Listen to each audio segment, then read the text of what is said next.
महाराष्ट्र के पूर्व deputy CM Ajit Pawar की प्लेन क्रैश में मौत के बाद अब सवालों का तूफान खड़ा हो गया है। पहले उनके भतीजे रोहित पवार ने हादसे को लेकर शक जताया और अब अजीत पवार के बेटे जय पवार ने भी कई गंभीर सवाल उठाए हैं। जय का कहना है कि विमान का ब्लैक बॉक्स आसानी से नष्ट नहीं हो सकता और सच सामने आना चाहिए। जय पवार के सवालों को उनकी बुआ सुप्रिया सुले का भी पूरा समर्थन मिला है।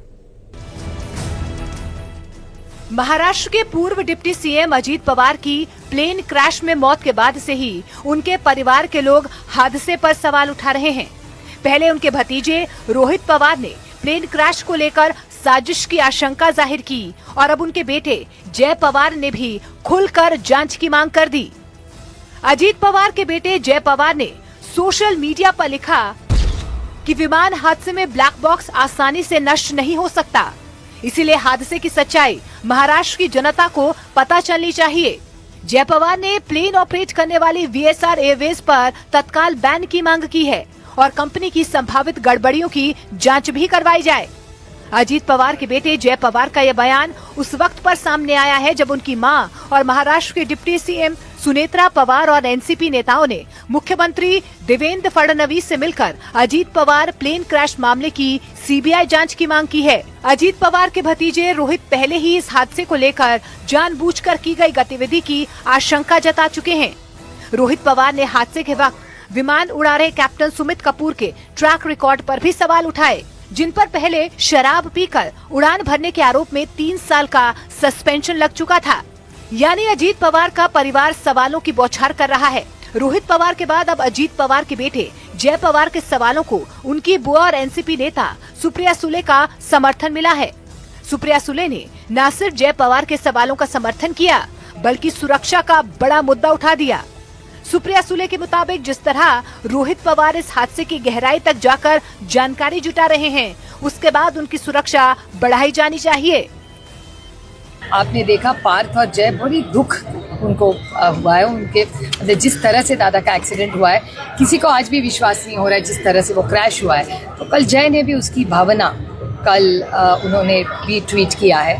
तो सबके मन में ऐसे ये दुख तो है ही, लेकिन ये कैसे हुआ, ऐसे बहुत सारे सवाल आज सबके मन में है।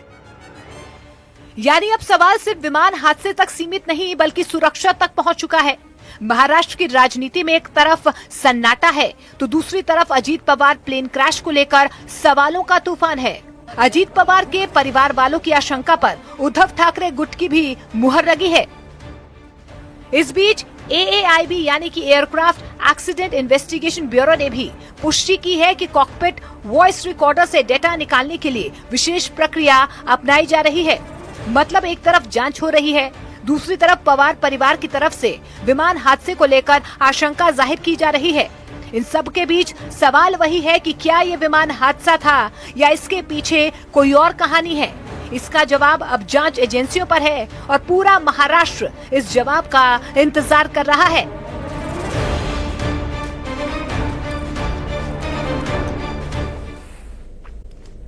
लखनऊ में सियासी सरगर्मियां तेज हैं। सीएम योगी आदित्यनाथ और संघ प्रमुख मोहन भागवत के बीच 40 मिनट की बंद कमरे की मुलाकात ने 2027 के विधानसभा चुनाव को लेकर कई अटकलों को जन्म दिया है।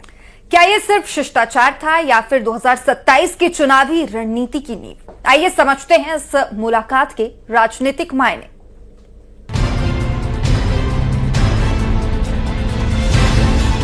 18 फरवरी को लखनऊ में हुई ये मुलाकात महज औपचारिक नहीं मानी जा रही। सूत्रों के मुताबिक 2027 के विधानसभा चुनावों को लेकर व्यापक रणनीति पर मंथन हुआ। चर्चा इस बात पर केंद्रित रही कि किस तरह एक अभेद्य सामाजिक समीकरण तैयार किया जाए जिससे विपक्ष के संभावित गठजोड़ की राजनीति को चुनौती दी जा सके।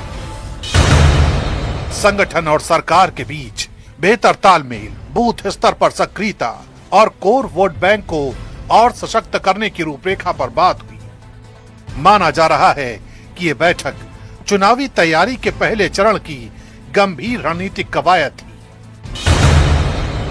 बैठक में वैचारिक एजेंडे को भी केंद्र में रखा गया। काशी, अयोध्या और मथुरा जैसे मुद्दों की राजनीतिक टाइमिंग हिंदुत्व नैरेटिव की धार को तेज करने और सामाजिक ध्रुवीकरण के समीकरणों पर विचार हुआ। अवैध घुसपैठ और घर वापसी जैसे विषयों को भी चुनावी विमर्श में कैसे शामिल किया जाए, इस पर चर्चा के संकेत है। सबसे अहम चर्चा संगठनात्मक मजबूती को लेकर बताई जा रही है। खबर है कि संघ के लाखों स्वयंसेवकों को 2027 की तैयारी में सक्रिय भूमिका देने की रणनीति बनाई जा रही है, ताकि सरकार की उपलब्धियां गांव-गांव और बूथ-बूथ तक पहुंचे। ये संदेश देने की भी कोशिश है कि सत्ता और संगठन एकजुट है।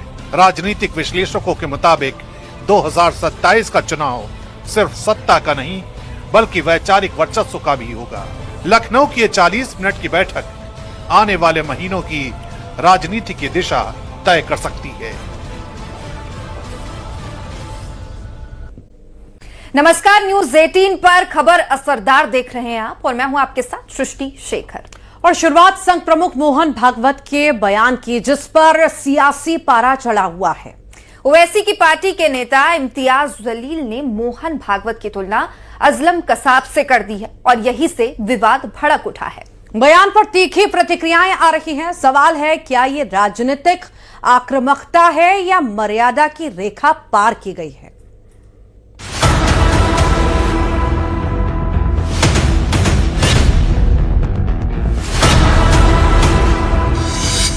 AIMIM के नेता इम्तियाज जलील ने संघ प्रमुख मोहन भागवत के खिलाफ ऐसा बयान दिया है कि अब ये बयान नया सियासी तूफान लाने वाला है। इम्तियाज जलील ने भागवत की तुलना 26/11 हमले के दोषी अजमल कसाब से कर दी है। उन्होंने कहा कि विभाजनकारी सोच देश को कमजोर करती है। जो अजमल कसाब ने किया वही संघ प्रमुख कर रहे हैं। आरएसएस जैसी संगठन का एक बड़ा नेता अगर इस तरह की बात करता है तो मैं ऐसे नेताओं की तुलना जो है वो अजमल कसाब जैसे लोगों से करता हूं। अजमल कसाब क्यों आया था पाकिस्तान से? इस देश को तोड़ने के लिए आया था, इस देश को कमजोर करने के लिए आया था। दरअसल मोहन भागवत अपने बयान में घर वापसी जैसे मुद्दे को हवा देते रहे हैं। घर वापसी के इसी मुद्दे को इम्तियाज जलील ने अपनी विवादित टिप्पणी से जोड़ दिया। असर ये हुआ कि इम्तियाज जलील पर यूपी सरकार के मंत्री ओम प्रकाश राजभर हमलावर हो गए, जबकि मुस्लिम धर्मगुरु शहाबुद्दीन रजवी ने मुसलमानों को टारगेट करने का आरोप लगाया। उनकी बात सही है। देखिए, जब यहाँ इस्लाम आया तो उस समय की जो व्यवस्था थी उससे तंग लोग जो है इस्लाम कबूल किए थे, तो वो उस बात को कह रहे हैं कि जो लोग इस्लाम कबूल किए वो उनको वापसी की बात वो कह रहे हैं। जो लोग भी घर वापसी की मुहिम चलाते हैं तो उस घर वापसी का नाम दूसरे शब्दों में धर्मांतरण है। हम घर वापसी को धर्मांतरण ही समझते हैं। जो लोग भी किसी का मजहब तब्दील कराना चाहते हैं, जोर जबरदस्ती, लालच दे करके, प्रलोभन दे करके, दबाव डाल करके, प्रेशर डाल करके, तो ये गैर कानूनी होगा। मोहन भागवत के घर वापसी वाले बयान पर जमीयत उलेमाए हिंद ने निशाना साधा। अध्यक्ष अरशद मदनी ने भागवत पर देश में नफरत भड़काने का आरोप लगाया। साथ ही कहा कि संविधान का खुलेआम उल्लंघन देश के लिए बड़ा खतरा है। जो 70 साल में कहने वाले लोग पैदा नहीं हुए थे, आज खड़े होकर के कह रहे हैं कि हम 20 करोड़ मुसलमान और 6 करोड़ क्रिश्चियनों को अपने घर वापस लाएंगे। यानी 20 करोड़ मुसलमानों को हिंदू बनाएंगे कि सिर्फ उन्होंने अपनी माँ का दूध पिया है, किसी और ने नहीं पिया।